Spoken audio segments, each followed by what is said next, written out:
do we have a completely boutique approach for every case as we go along, or do we have some fundamental principles that we apply, and are we at risk of making every patient look the same?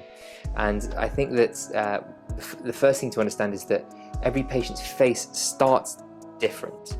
And so if you applied the same injection methodology to every face, not that you should, but if you applied the same methodology to every face, they will all look different because their starting point is different. So it's not like you could make everyone look the same by doing exactly the same thing, because every face is different, every face will end up in a different place after that same methodology.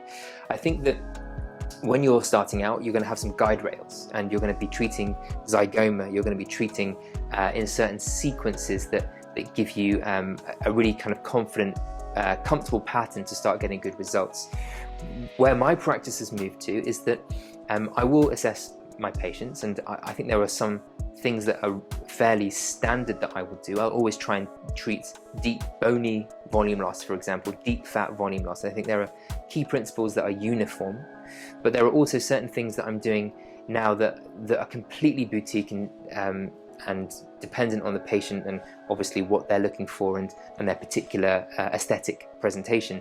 So I think when you, in reality, I think that it's both. I think you're going to have some fundamental principles, but that's not going to apply to everyone at the full extent of their treatment. I think there's going to be some fundamental principles and then some specific tailored treatments that you do for every case that you see.